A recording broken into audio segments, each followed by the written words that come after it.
A while back, my wife and I watched through the HBO miniseries called Chernobyl, which is, you can figure out what it's about. It's the nuclear power meltdown that happened in the 80s. And it was really well done. It had Stellan Skarsgård. I never know how to say his last name. Something like that. And the Richard Harris's kid, Jared Harris. I think it is Jared Harris. He was in Mad Men and The Expanse and stuff like that. And it was very well acted, very well put together.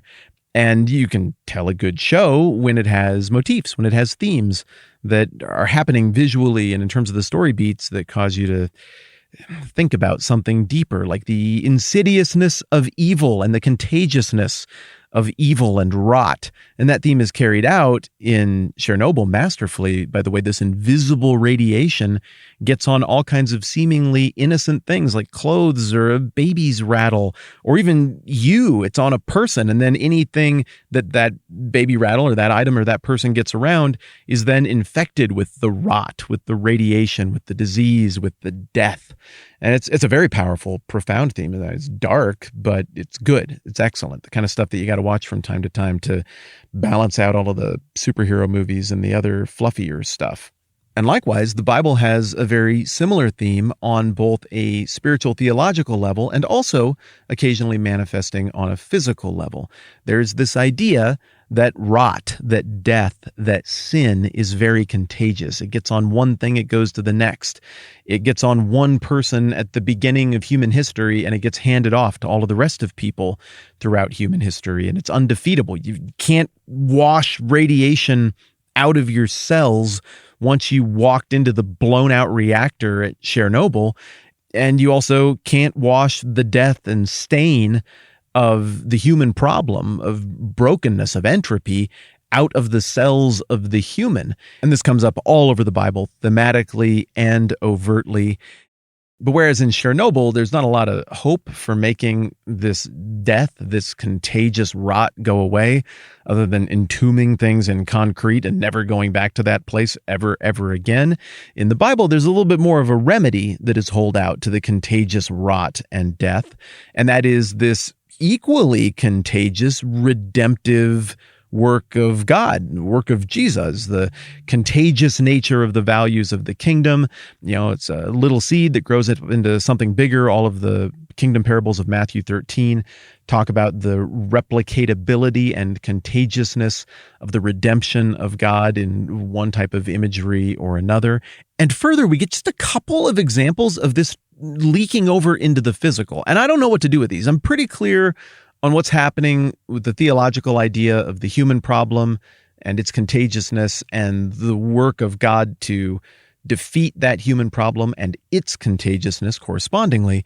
But when it comes up and manifests physically, it's a little bit odd. So you've got this example in the Old Testament. It's in the middle of 2 Kings. I don't remember exactly where Elijah's bones bring somebody back to life. And I don't even remember all the details off the top of my head. I should have looked that up and been more careful with it. But I don't know what you do with it, but it's recorded like it happened there. And then you get a couple of moments later in the New Testament, and I'm a little bit fresher on Acts. So I remember Acts chapter 5, you get this passing account of Peter's shadow passing over some people, and they have whatever affliction or ailment they have dealt with. And then you get another account of Paul having like some handkerchiefs or something that he had touched, and somehow that brings about healing.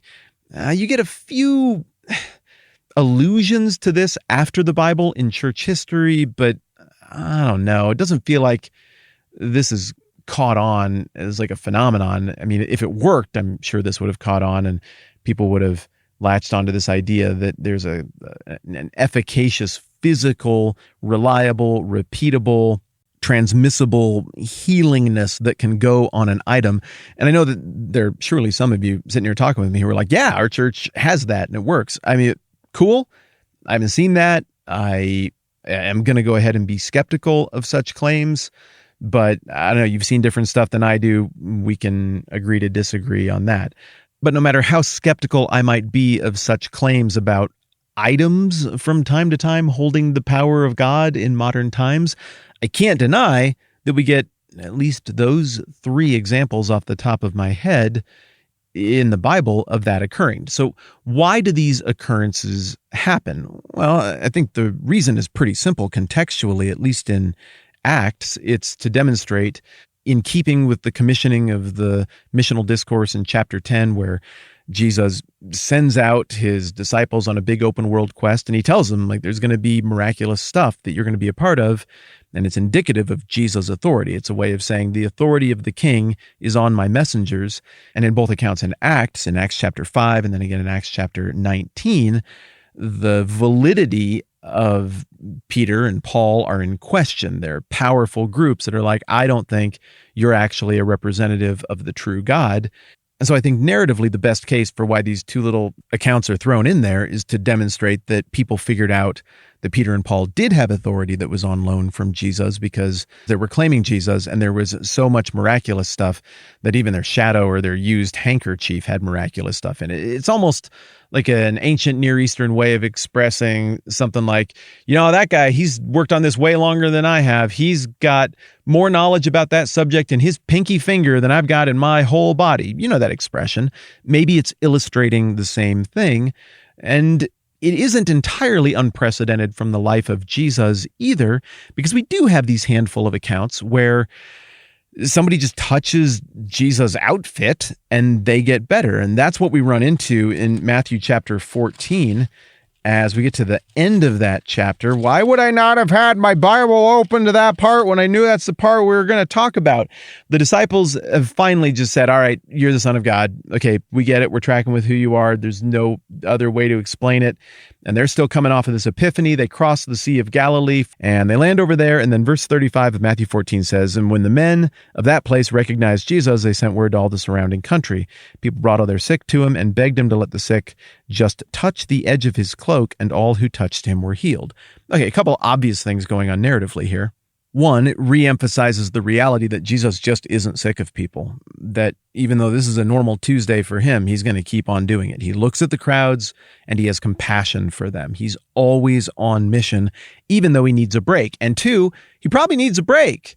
Maybe not in the way you or I would need a break, but the text is trying to funnel us in our narrative thinking to a place where we realize, like, this is going to happen everywhere he goes. I mean, did you hear what I just read? They didn't even know him over there, but somehow they figured out what he looked like. And they were like, that's the guy. Go get Aunt Gina with the gout. Let's have him spiritually lance that and get rid of all the uric acid.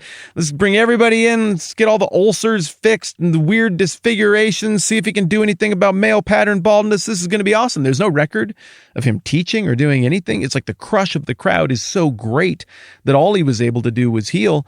And even some people are maybe just taking cues from what we saw back in Matthew chapter 9, where the lady with the bleeding problem that made her unclean said to herself, Matthew 9:21, if I can only touch his cloak, I'll be healed. And she touches the hem of his garment and she is healed. Well, that rumor clearly made its way to Gennesaret, and everybody's like, that'll work. It worked the one time. Let's keep doing it. And so is this really that productive? Well, I mean, kind of. It's sure productive for those people. It's making their lives better. Is it productive in the grand spiritual narrative? Well, I mean, I guess it's pointing out that this is God in the flesh and that he has power to spare, that you can get more healing power out of the members only tag sticking off the front of his jacket that you can get from the best physicians in the entire world. So that's all really compelling. But we see the crush of the crowds is getting this to a point where he's not really teaching. He's not really moving things forward in that regard. And as we're going to see in the next chapter, anytime he does open his mouth, he's immediately met with resistance from the religious leadership who have already committed in their minds and are already plotting for how they can get him executed. So narratively, this is going to move us into what happens in the second half of the book of Matthew. It's going to cause us to say, like, if this guy wants a break or he wants to continue to even exist, he's going to have to leave town for a while. And indeed, that is what we're going to see happen. But back to the bigger theme that this passage has us talking about today, that theme that the disease of self runs through my soul, that it's contagious, that it's radioactive, that this rot can't help but spread, and that counteractingly, God's redemption can't help but spread and is also contagious in a manner of speaking. Getting back to that theme, we see that bridge over into the physical and people are touching the hem of Jesus' garment. And so later, after Jesus has been executed, resurrected, and ascended, and now the baton is in the hand of Peter, as was predicted in Matthew chapter 10 in the missional discourse, and later the baton is in the hand of Paul, it would make sense that this would be a familiar miracle that the Holy Spirit could imbue these two guys with in moments here and there that would cause people to be like, oh, I remember that from people touching the hem of Jesus' garment. And we know that that miracle spread by reputation because Jesus hadn't been to Gennesaret in Matthew chapter 14, and people there were like, we heard about the garment thing, we should do that. And so by having Paul and Peter do that, it answers one of the questions people would have as they read through, say, Luke and its sequel Acts, and are like, well, is this really a continuation of what Jesus was doing? Well, the answer is these two guys are apparently leaking power, much like Jesus was as well. I think I could have picked better language for that. That sounded creepy and weird. You get the point. So even here in what looks like a narrative afterthought that, it would be easy to forget even exists between the events of Matthew 14 and Matthew 15, we're still seeing really important clues for how the whole story unfolds, what questions the original audience would have been asking, what kind of stuff would have stood out to the original audience, and we're seeing profound theology. I love the band Cake, one of my favorite bands of all time, and they have got some sneaky, potent lyrics, particularly on the theme of human depravity. And they've got one song from their album Prolonging the Magic, and this song, Hem of Your Garment, not one of their more famous songs, and it goes like this, except when they do it, it's good. I am intrinsically no good. I have a heart that's made of wood, and I am only biding time. Only reciting memorized lines. I'm going to keep going. And I'm not fit to touch the hem of your garment.